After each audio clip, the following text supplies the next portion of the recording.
Hello viewers, welcome again to Filmmakers Journey, the FMJ, where as usual we hold your hand through this filmmaking industry.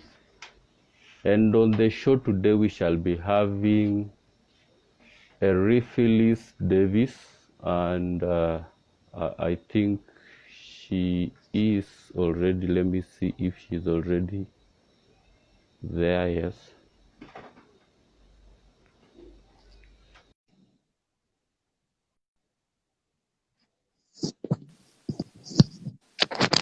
Hi, how are you?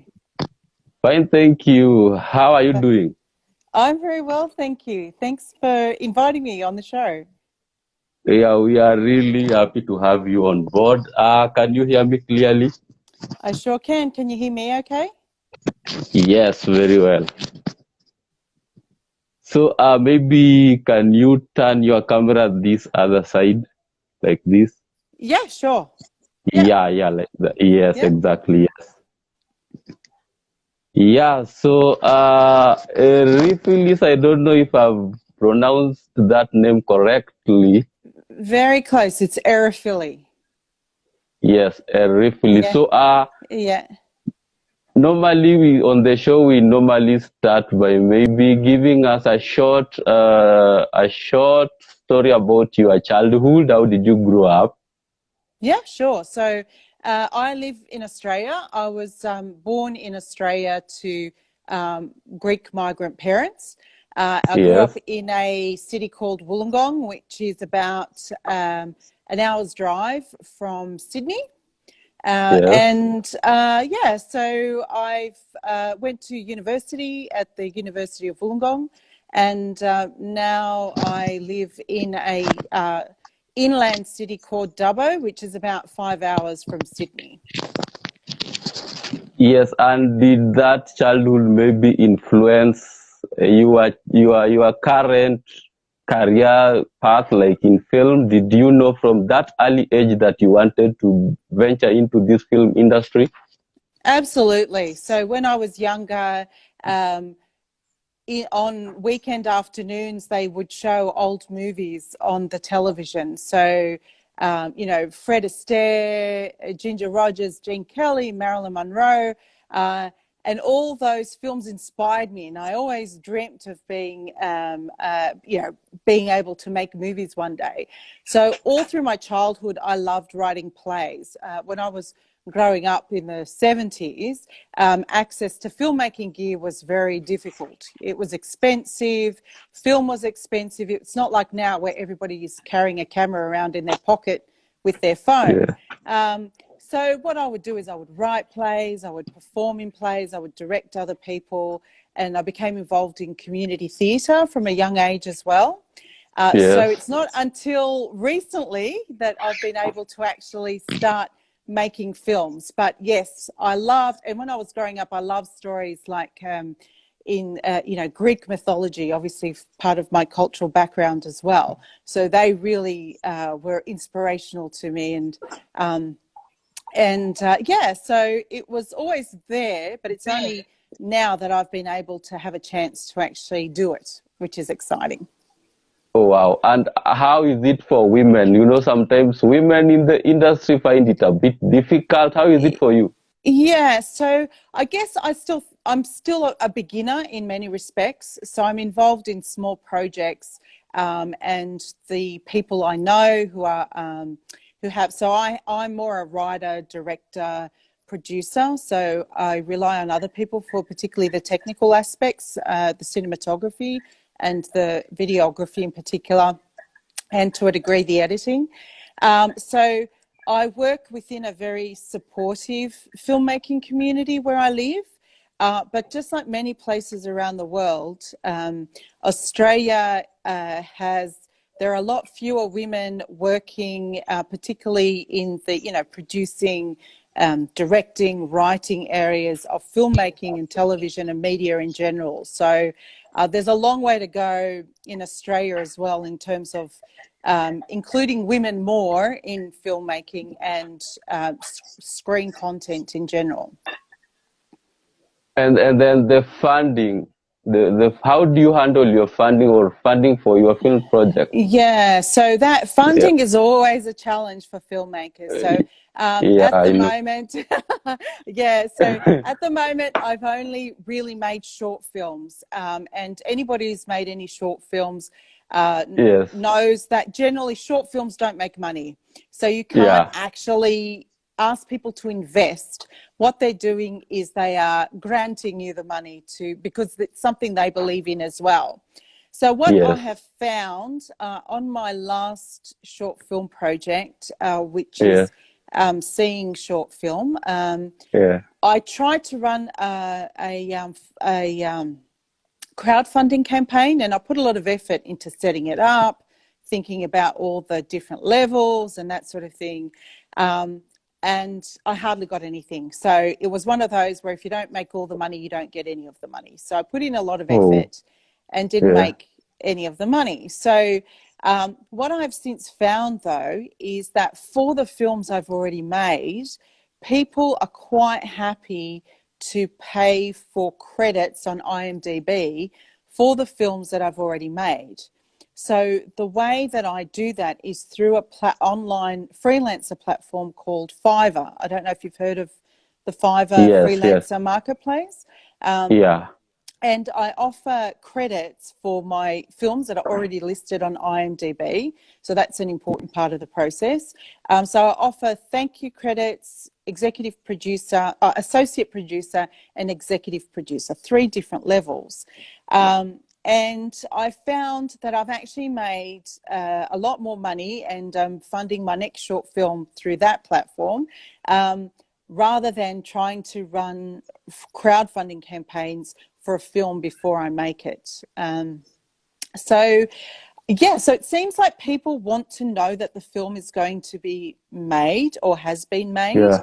and they seem to be far more willing to, I guess, grant the money for something that's already been made, rather than the risk of putting in money to something that might never be made. Yes, and that's what inspired me to actually reach out to you for this Mm-hmm. interview. Selling the credits on the IM. How do you, could you kindly please take us through that process of Yeah, selling the credit? Yeah, yeah. So it's not difficult. So as I said, I yes, use the Fiverr freelance marketplace, and yes, I offer. So those of you who've looked at Fiverr, it's based yeah, on gigs. So the gigs generally are things people do or provide in return for payment. So for me, I've got yes, three different levels in the same gig. yes, So the yeah, basic is the thank you credit. The yes, standard is the associate producer, and the yeah, premium is the executive producer. So people just purchase the credit they like. Some people yes, buy credits for more than one film at the same time. And then I already have my IMDb pages set up for all my projects. That's one of the first things I do now when a project is completed, is set it up on IMDb. And yeah, then it's just a matter of putting in the person's information in IMDb. It's really important to get their name right. If they're already on IMDb, you've got to make yes, sure that you've put in the name exactly the same as it is on IMDb already. Otherwise, you're going to give the wrong person the credit. And you submit it on IMDb. I have yes, a premium account. I don't know yes, whether that helps or not, but it means that the credits are usually processed really quickly. So within an hour or two of my updating the listing, the person's yeah. name appears. I then let them know, I show them the link, and that's the end of the transaction on Fiverr. And how is the response so far? People buying into this? Yeah, absolutely. Now, I have a lot of people who come and ask me, actually, they'll send me a message and they'll ask, can you give me an acting credit, or can you give me a directing credit? And for me, I only give credits that are authentic. I don't believe in Yes, giving credits that are non-authentic. So a credit for a thank you or an associate producer or an executive producer is perfectly valid if they make a financial contribution to receive that credit. However, Yes. if someone has not acted or directed or done anything like that, I will not give them a credit for the film. It's not authentic, that particular credit. So as I said, I've had a lot more response and I'm gradually funding my next short film through that than I have through Yeah. crowdfunding. And how is your pricing? How do you price the credits? Yeah, so you have to be mindful with Fiverr. They Yeah, take it's 5. 20% of what you make out. So when I first set up the credits, I didn't I You didn't didn't know think about about that. that. Wow. That's right. So the 20%. But that's okay. I've got a few other different projects on there now for writing screenplays and making short films. So I've made sure I've incorporated that into the cost because it's a pretty hefty cut that Fiverr Yeah. take. Yeah. So at the moment for my older short films, so Yes. they're dating from 2017 to 2019. Yes. I have actually you're really it's I charge $5 for a thank you. Yes. I charge 45 for an associate producer and 150 for an executive producer, and that's US dollars on Fiverr. For my newer projects, I'll probably Yes. charge more than that. Oh wow. And your short film Sing was screened at a film festival. Yeah, so it's been officially selected for a few film festivals. With the COVID situation, a lot of film festivals have actually cancelled or gone online. Yeah. So at the moment, one of the latest ones was it was officially selected for the New York Movie Awards Film Festival. Yes. And it's now a finalist in the thriller and the original musical score categories as well. So it's been selected for a few other film festivals as well. Yeah, which is, but yes, at the moment, not a lot of the film festivals are actually running because of the COVID situation. So yeah. And you believe these festivals really add value to film screens there? I do. I know you do have to be careful about film festivals because not all of them have the same validity. Yes. So it's important to investigate and do a plan for your film festivals, especially as some require premiere status and so forth. But I do think it's worthwhile entering film festivals. They do give your film, they give your, not just your film, but everybody involved with it credibility. Yes. And it helps people it gives them confidence to do their own projects as well, if that's what they Yes. want to do. Yes. But it also gives other people confidence that you can put together something worthwhile in a project. So, but you do, I mean, I entered one film festival last year for Yes. another film project, and Yeah. it looked legitimate. It had photos from previous versions, like it was only their second year. They had photos from previous versions, but then the whole thing went silent. The film festival said they didn't even update selections or anything, but this was through Film Freeway. So I contacted Film Freeway, let them know that I felt that the Yes. film festival was not legitimate, that it wasn't being held the way they said they would, and Film Freeway just refunded all the money back to me for my entry. So I think entering through Film Freeway, particularly when you're not Yeah. sure about film festivals gives you a certain amount of assurance that you will be looked after if a film festival is, just a scam, that they're not actually running a film festival. Oh, wow. And then if maybe I can just take you back a bit about Indiegogo and other crowdfunding campaigns. You said, a lot of filmmakers think it's something easy. You just post your campaign today and by tomorrow, boom. Maybe you can take us through how was it for you all through all the process? So I put a lot of thought. I did a lot of research. So I looked at Yes. campaigns that I admired for short films. In particular, I looked at one. It was on Indiegogo for a short film based on a Stephen King short story called In the Death Room. So I kind of looked at their campaign and how they had set that up. They were highly successful, but then I think there were also people involved that had a lot of industry contacts as well. So I did a lot of research as to how to set it up. I put a lot of thought into the words, the pictures, the charts that I put into my own campaign, the rewards. It took quite a bit of time to put it all together. So I was using an Australian platform called Possible.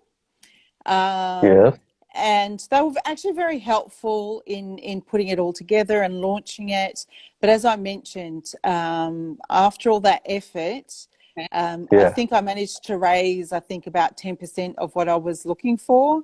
So it was a bit, I guess, disappointing not to achieve the funding that after you put a lot of effort in. So I think that for the crowdfunding to work, I think you need to have a fairly strong network anyway, for a short film anyway. I mean, short films are a bit different to feature films. Potentially low budget feature films can make a profit, can earn money. I haven't made a feature film yet, but I'm hoping to do that sometime in the next 2 years. But short films don't really turn a profit. So you can't really, it's not an investment, as I've said before. People have got to be willing to put the money up to get a credit on screen or IMDb, or to get a T-shirt, or to get a digital copy of the film. And it's actually a really difficult thing to sell, I think. I admire people greatly who achieve their funding through crowdfunding. I have not been able to do that. I once tried it and it really fell flat to the ground, and I understand completely. Maybe distribution, how do you really intend to distribute your films, or do you have any distribution? So short films, once again, you don't really make a short film to make money. You make a short film because you are passionate about the project. You want to learn about filmmaking. You want to make connections and networks. But you can self-distribute your short films through Amazon. So Amazon Video Direct. So generally after their film festival run, I'll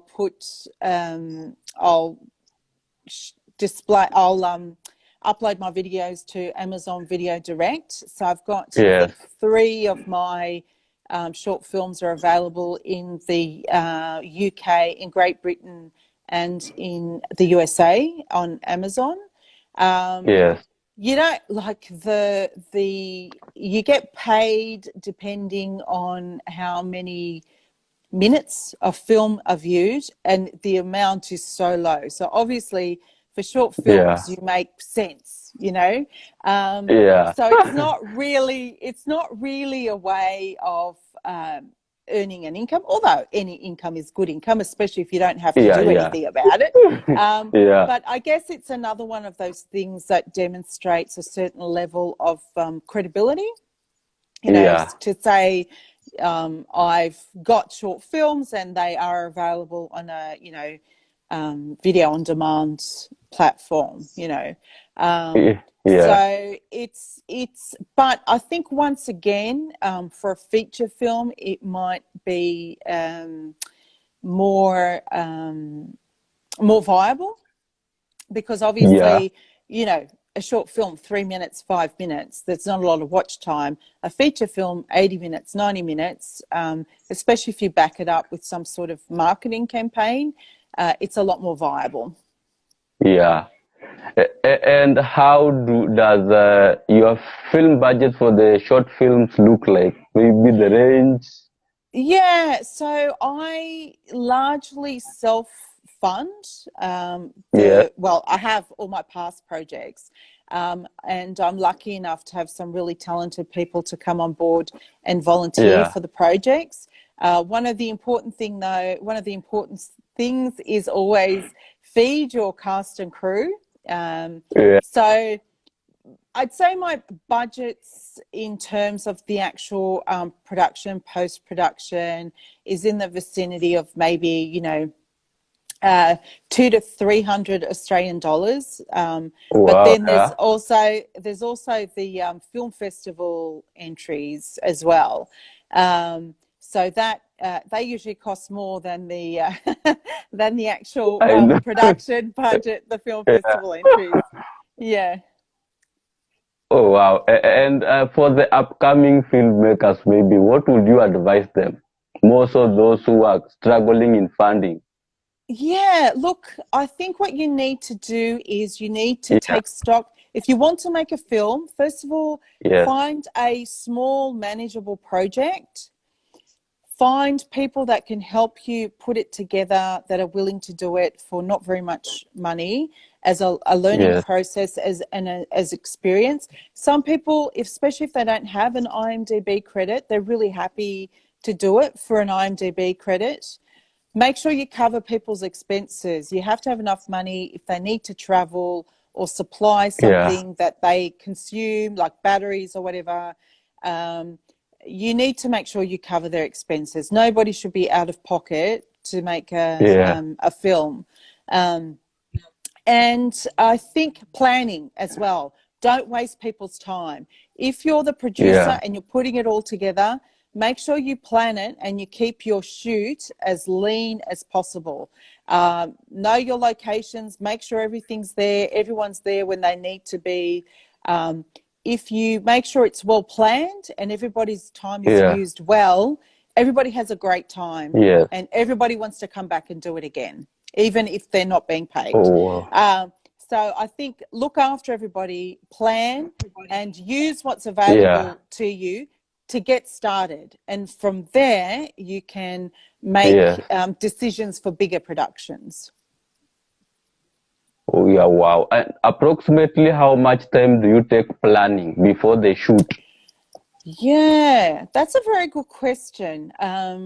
Yeah. I don't normally rehearse with my actors. I might have a couple of table readings, but we don't normally Yeah. have a rehearsal, because we do that as we, like when we get onto the location. We do, Yeah. you know, a couple of run-throughs before we actually shoot. Yeah. But I probably would spend, so for a 5 minute 5 minute short film, Yeah. outside of any you know, writing, the writing Yes. aside, that's not going, I'd say that there's probably about 20 hours of planning, and that's everything from, well, you know, budget, locations, getting permissions, making sure you get release forms, to organising the catering, the food, the Yeah. locations, the equipment. Yeah, so I would say for a 5 minute short film, you'd want us to have it put aside at least 20 hours, which might be over a period of weeks, but Yeah. 20 to 30 hours to planning time to get the film together. Oh, wow. And what are some of the challenges you have experienced through your journey? So obviously funding, like most people. Yeah.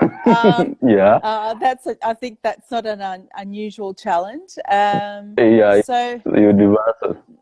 I've been very fortunate in being able to connect with people who are really enthusiastic and have really strong skills in the areas that I lack. So Yeah. I'm not a cinematographer and I'm not a videographer. So I have to rely on others. I've become a very good sound recordist because sometimes I can't Yeah. find someone to help me, so I've got to do it, and that's fine. Yeah. I really enjoy sound recording. Yeah. And I guess things like being able, especially if you're not paying people, being able to Yes. get everybody together at the same time and place, Yeah. that can be challenging because of other people's commitments, whether it's work, family, private life, that can be pretty tricky in getting it all together.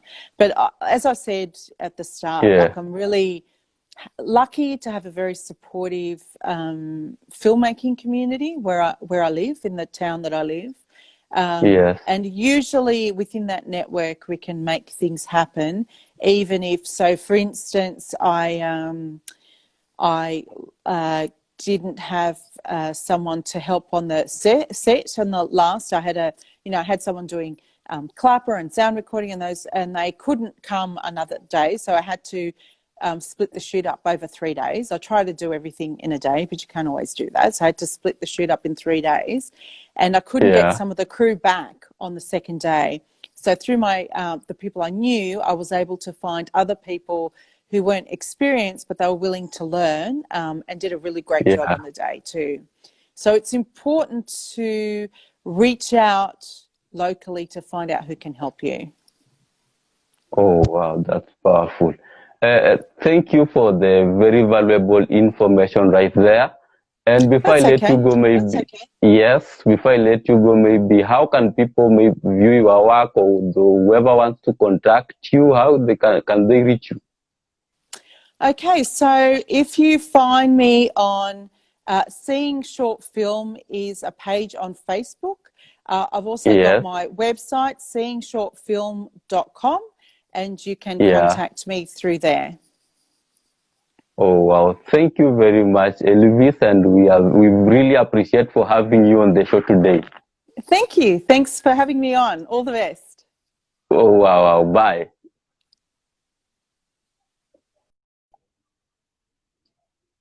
Yes, thank you for watching the show. That has been Elvis Davis.